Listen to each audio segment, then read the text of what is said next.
Assalamualaikum warahmatullahi wabarakatuh. Perkenalkan, nama saya Saputra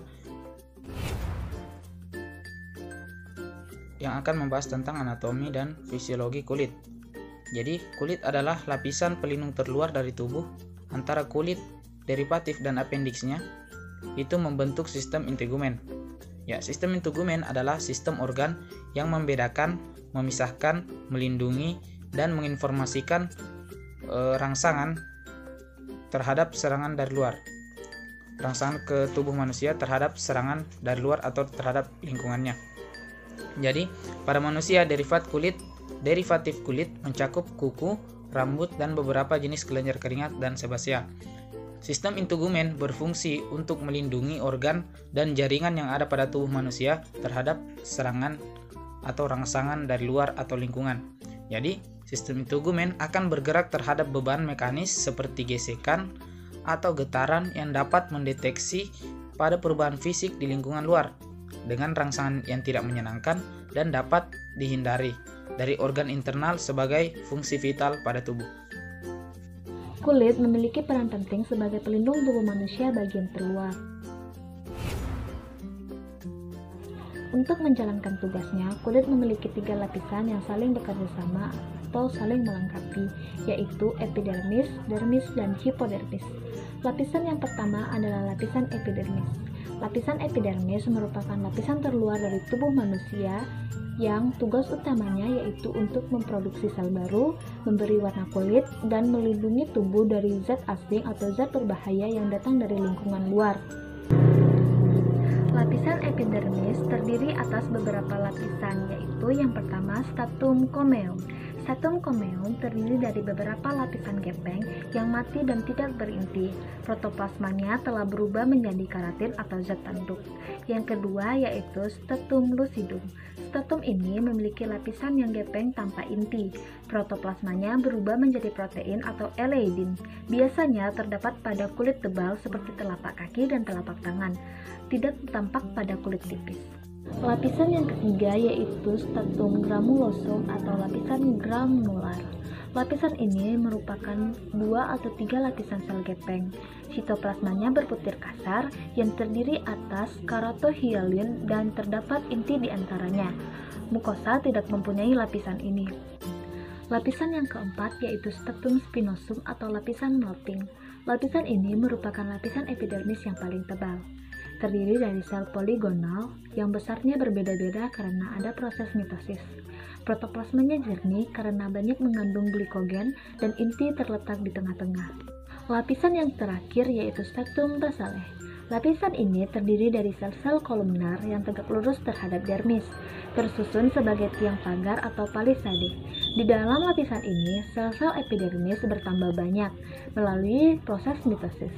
Dan sel-sel tadi akan bergeser ke lapisan-lapisan lebih atas, akhirnya menjadi sel tanduk. Terdapat melanosit atau clear cell, yaitu sel dendritik yang membentuk melamin melindungi kulit dari sinar matahari, dengan sitoplasma yang basofilik dan inti gelap, mengandung butir pigmen atau melanosomes. Di bagian paling bawah epidermis terdapat lapisan tipis yang bernama membran dasar. Membran dasar memiliki fungsi sebagai pemisah antara area epidermis dengan area dermis. Area ini juga sering disebut dengan area demoepidermis. Perkenalkan, saya dengan Nur Aprilia Purnama akan melanjutkan penjelasan dari saudari Lady Christine mengenai struktur kulit. Baiklah, langsung saja kita ke pembahasan struktur kulit yang kedua, yakni dermis atau biasa disebut dengan kulit jangat. Dermis terletak di bawah epidermis. Lapisan ini memiliki tepi saraf, akar rambut, pembuluh darah, dan kelenjar keringat yang membantu mengatur suhu tubuh dan membuang kotoran. Kulit jangat biasa juga disebut dengan kulit sesungguhnya, dan 95% kulit jangat membentuk ketebalan kulit. Adapun rata-rata ketebalan kulit jangat mencapai 1-2 mm, dan kulit jangat yang paling tipis terletak di kelopak mata, dan yang paling tebal terletak di telapak tangan dan telapak kaki. Adapun fungsi dari kulit jengat sendiri yakni sebagai pengatur suhu kulit melalui pembuluh darah superficial dan reseptor saraf berfungsi sebagai sensori raba. Adapun dermis terbentuk dari serat-serat dan matriks intervertebrial. Dermis terbagi menjadi dua bagian.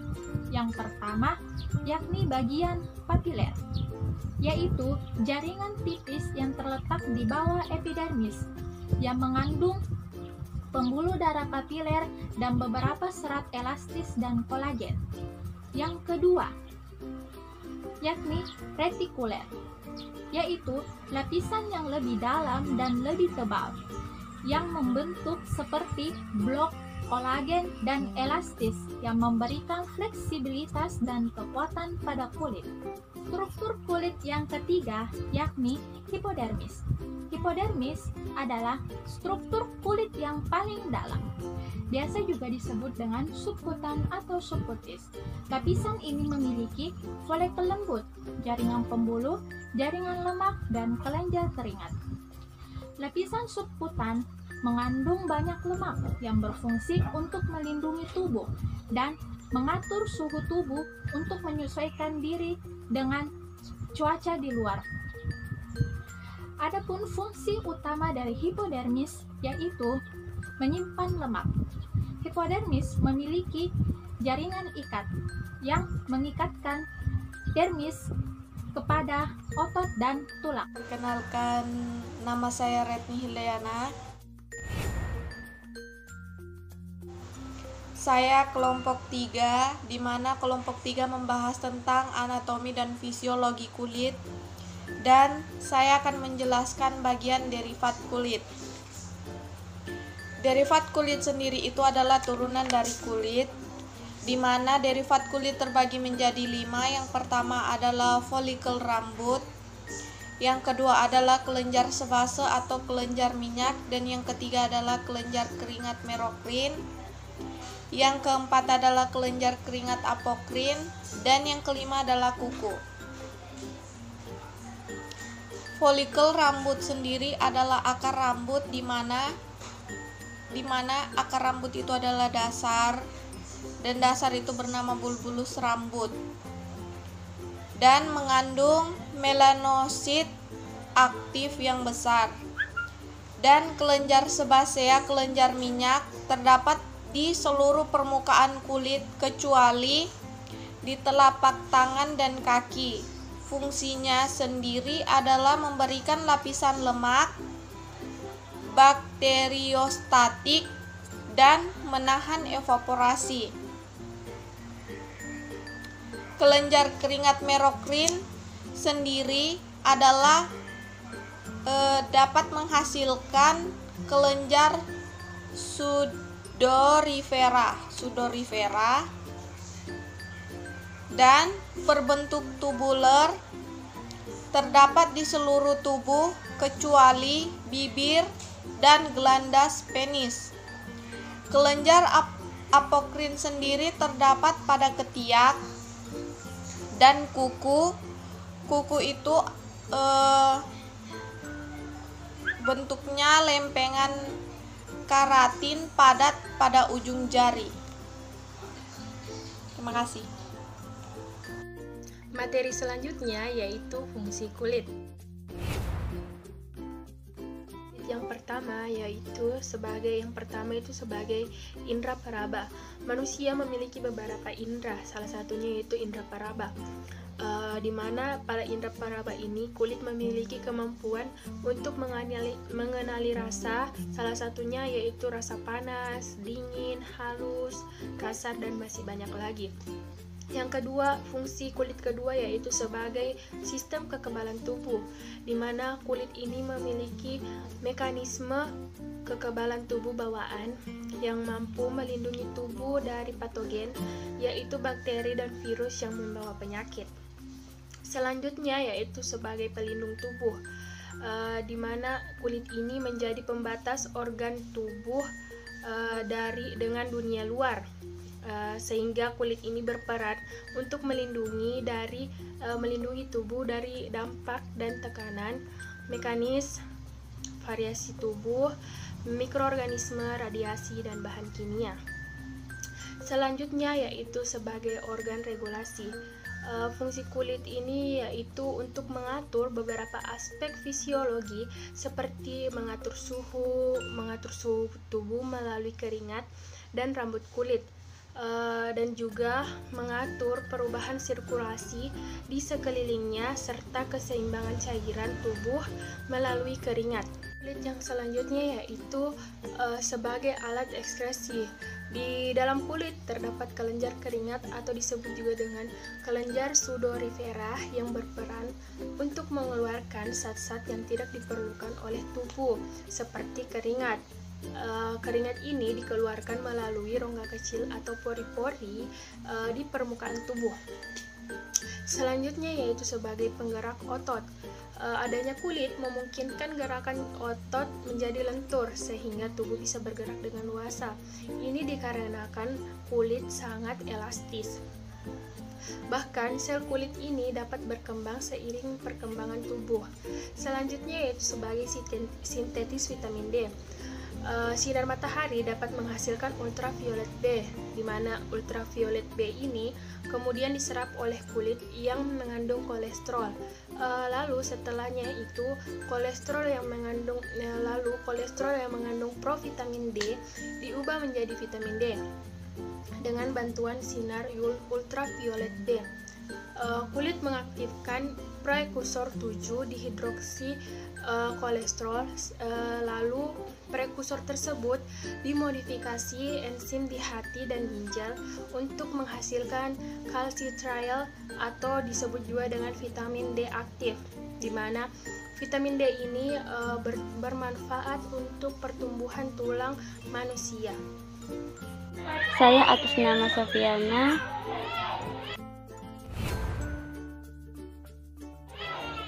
pemateri ke-6 membahas warna kulit.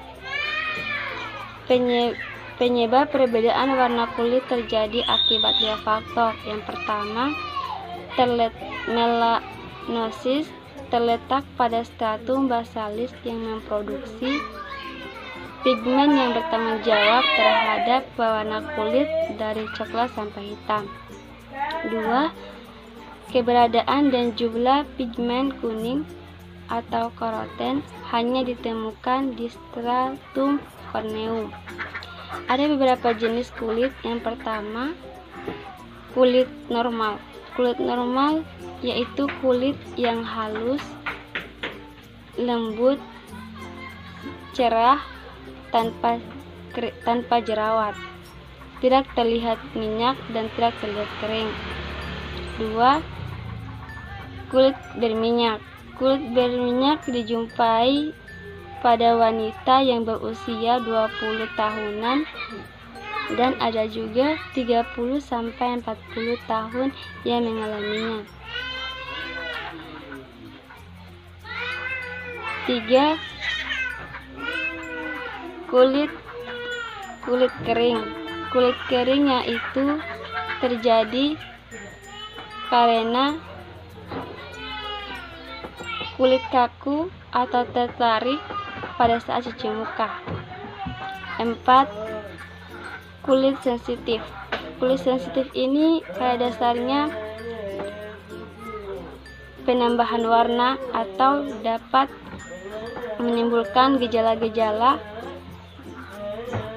seperti diare karena kulit sensitif ini berkulit tipis. 5. Kulit kombinasi. Kulit kombinasi atau disebut juga dengan kulit campuran, di mana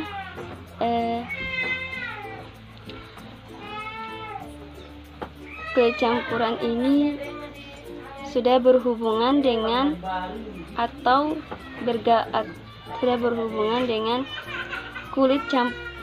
kulit normal, kulit berminyak, kulit kering, kulit sensitif. Penyakit kulit terbagi menjadi dua golongan, yaitu menular dan tidak menular. Penyakit kulit yang menular biasanya disebabkan oleh infeksi virus, bakteri, dan jamur. Oleh karena itu, infeksinya akan sangat mudah menular melalui kontak langsung kulit dengan kulit atau dari permukaan benda yang telah terinfeksi. Jenis penyakit yang menular diantaranya: pertama, kudis atau scabies, merupakan penyakit kulit yang disebabkan oleh kutu Sarcoptes scabiei. Kudis dapat menyebabkan kulit sangat gatal dan luka akibat digaruk. Penyakit ini mudah menular dan harus segera diobati. Kedua, kurap atau ringworm adalah infeksi jamur pada kulit yang menimbulkan ruam melingkar berwarna merah. Kurap dapat terjadi di bagian tubuh seperti di kepala, wajah, atau selangkangan. Penyakit ini dapat menular melalui kontak langsung dengan penderita atau hewan yang terinfeksi. Selain itu, kontak secara tidak langsung juga dapat menularkan kurap karena bentuknya seperti cincin atau cacing yang melingkar. Impetigo adalah infeksi kulit menular yang banyak dialami oleh bayi dan anak-anak. Infeksi ini ditandai dengan kemunculan bercak merah dan lepuhan pada kulit, terutama di bagian wajah, tangan, dan kaki. Penyebaran penyakit ini sangat mudah terjadi. Infeksi dapat terjadi pada kulit yang sehat atau disebabkan oleh kondisi lain. Gejala impetigo tidak langsung muncul. Setelah penderita terinfeksi, gejala biasanya baru terlihat setelah 4-10 hari sejak penderita pertama kali terpapar bakteri. Yang menular biasanya terjadi karena gangguan autoimun, paparan alergen, dan penyebab lainnya. Jenis penyakit yang tidak menular diantaranya: pertama, jerawat. Jerawat adalah gangguan kulit yang berhubungan dengan produksi minyak yang berlebih. Jerawat terjadi ketika folikel rambut atau tempat tumbuhnya rambut tersumbat oleh minyak dan sel kulit mati. Hal tersebut menyebabkan peradangan serta penyumbatan pori-pori kulit. Peradangan ini ditandai dengan munculnya benjolan kecil di atas kulit. Kedua, biang keringat atau biliaria adalah ruam kecil berwarna merah yang menonjol, terasa gatal, dan menyebabkan sensasi menyengat atau perih di kulit. Kelainan ini tidak hanya terjadi pada bayi, namun juga pada orang dewasa. Biang keringat lebih mudah terjadi pada bayi karena pengaturan suhu pada bayi lebih sempurna dan kelenjar bayi belum sepenuhnya berkembang sehingga belum mampu mengeluarkan keringat dengan baik. Biang keringat pada bayi paling sering muncul pada bagian wajah dan leher. Ketiga, eksim kering. Penyakit eksim kering merupakan gangguan pada kulit yang ditandai dengan kulit kering, gatal, dan munculnya ruam merah. Kondisi ini sering dialami oleh anak-anak dan kambuh-kambuhan hingga dewasa. Akan tetapi, eksim kering juga dapat terjadi pada orang dewasa dan lansia yang sebelumnya tidak mengalami keluhan yang serupa. Penyakit ini bukanlah penyakit yang menular. Jika Anda mengalaminya, kondisi ini bukan karena tertular dari orang lain, ataupun bila Anda mengalami kekambuhan eksim, Anda tidak akan menularkannya kepada orang lain.